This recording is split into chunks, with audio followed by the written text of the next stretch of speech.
My brother framed me for stealing from our family business to get me fired. I gathered evidence and exposed him to our parents. That was 2 months ago. Today he's begging for my forgiveness while I run the business. So this whole mess started about 6 months ago when I was working at our family's auto repair shop.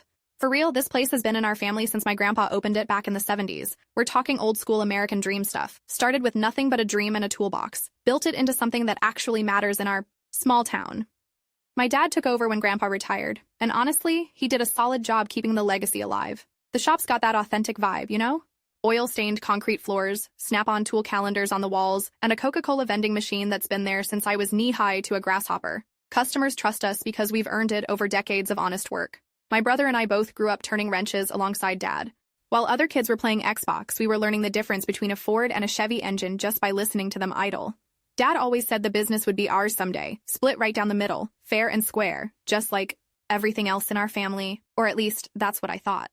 My brother always had this competitive streak, not the healthy kind that pushes you to be better, the nasty kind that makes you want to tear others down to lift yourself up. In high school, if I made varsity soccer, he'd find some way to make it about how the coach played favorites. If I got good grades, suddenly the teachers were going easy on me. Classic stuff, but I figured he'd grow out of it. Spoiler alert, he didn't. Working together at the shop, things seemed pretty chill at first.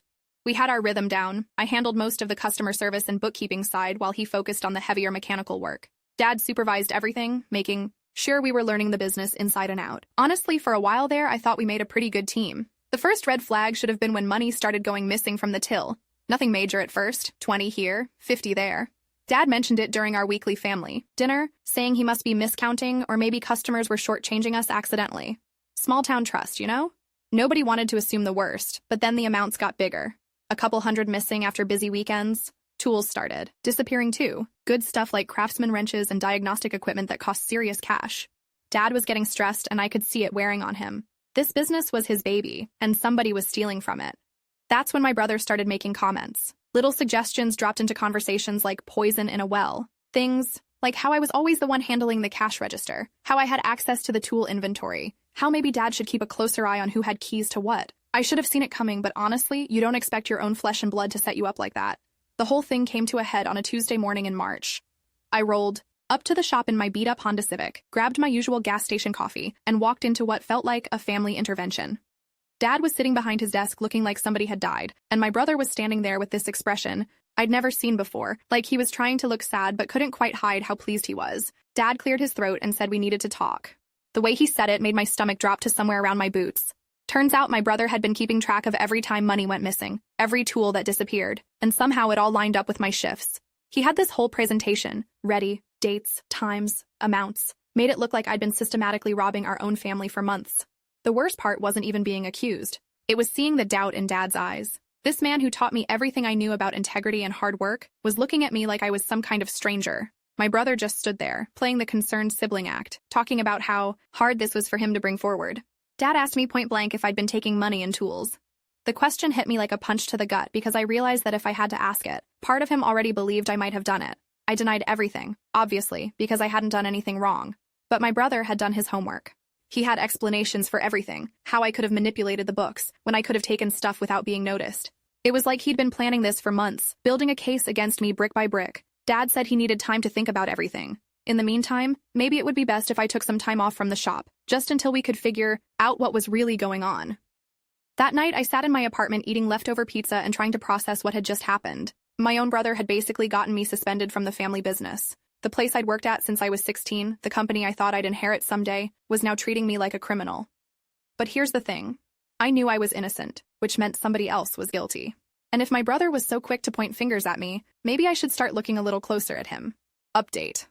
Thanks for all the support, everyone. Reading your comments is helping me get through this. I know some of you are wondering if I actually did anything wrong. I promise you, I didn't take a single penny or tool. The next part gets pretty intense, though. Should I tell you about what I found when I started investigating my brother, or do you want to hear about how my parents reacted first? So I started paying attention. Really paying attention.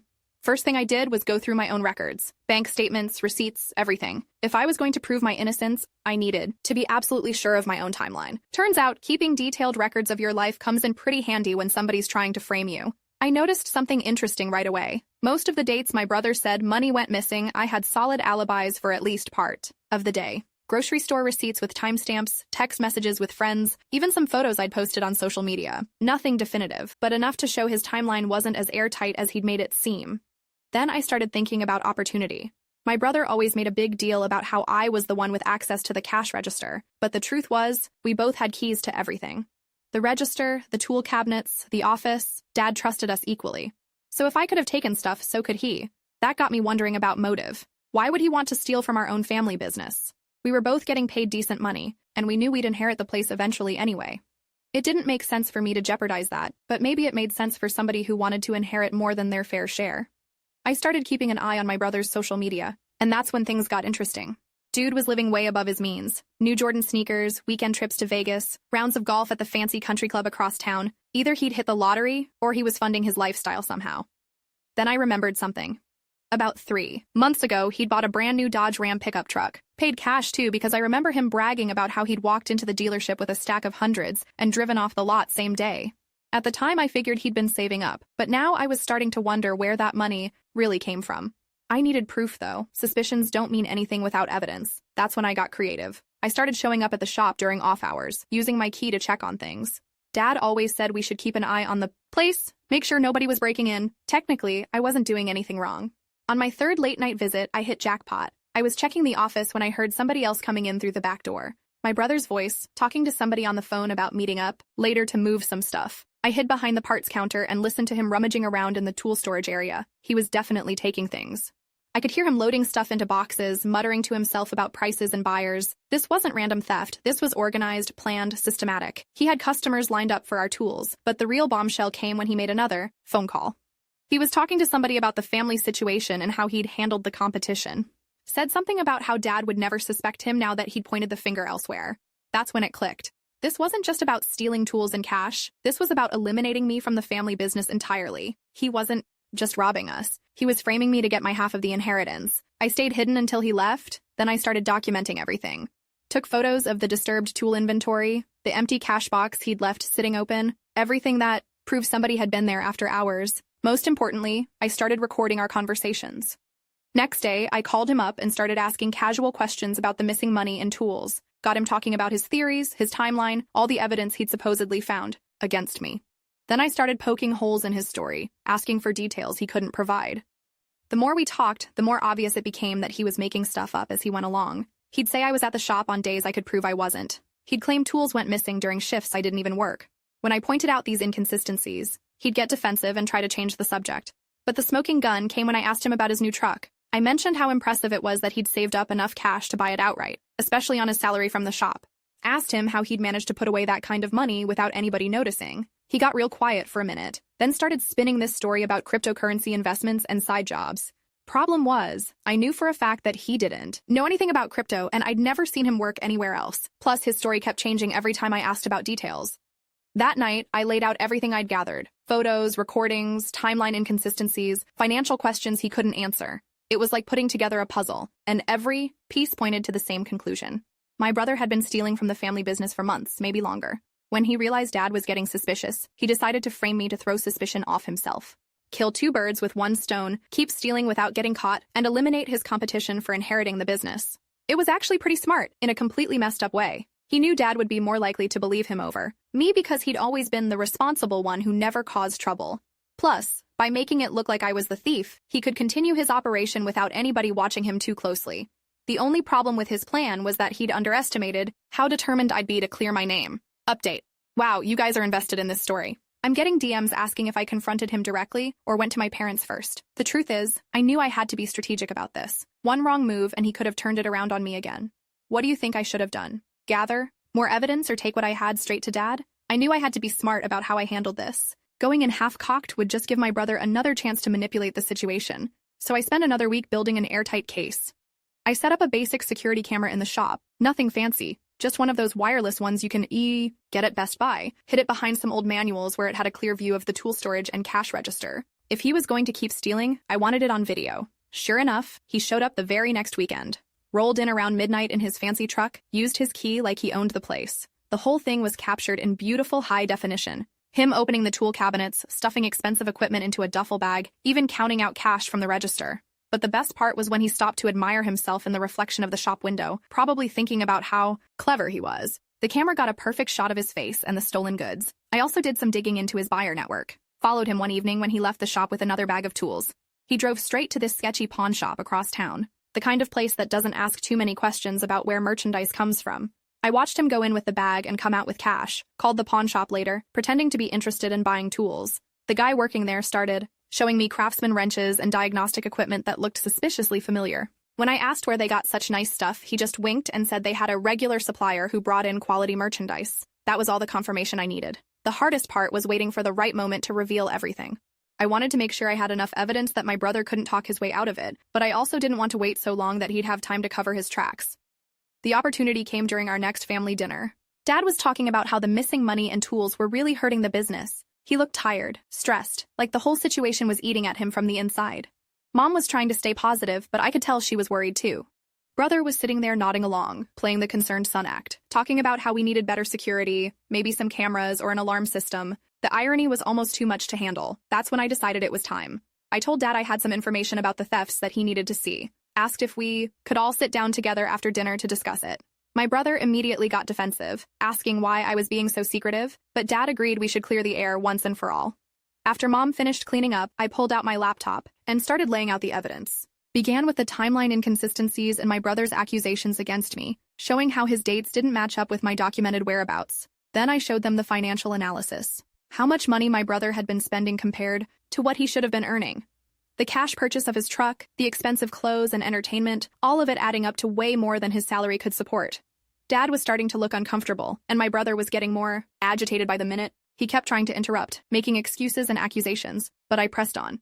Then I played the recordings of our phone conversations, his voice clear as day, contradicting himself and failing to explain basic details of his own accusations. You could hear the lies crumbling in real time. Mom gasped when she heard him talking about handling the competition and getting Dad to suspect me instead of him.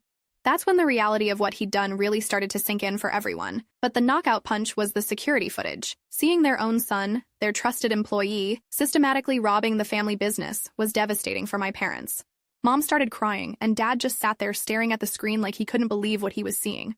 My brother tried everything, denied it was him in the video, even though his face was clearly visible, claimed I'd somehow faked the evidence or manipulated the footage, said I was just trying to deflect attention from my own crimes. But the evidence was overwhelming. Bank records, pawn shop connections, video footage, recorded conversations, it all painted a picture that was impossible to ignore.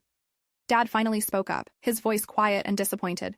Asked my brother directly if he'd been stealing from the business and framing me for it. There was this long moment of silence where everybody was just staring at him, waiting for an answer. I could see him calculating, trying to figure out if there was any way to talk his way out of this. Finally, he broke down and admitted everything. The months of theft, the systematic framing, the plan to push me out of the business so he could inherit it all himself. Said he was sorry, that he never meant for it to go so far, but Dad was having none of it.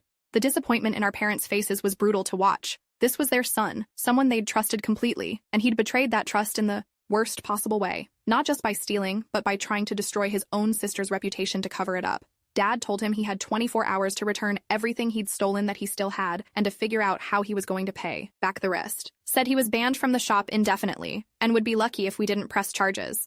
My brother left that night looking like his world had collapsed, which I guess it had.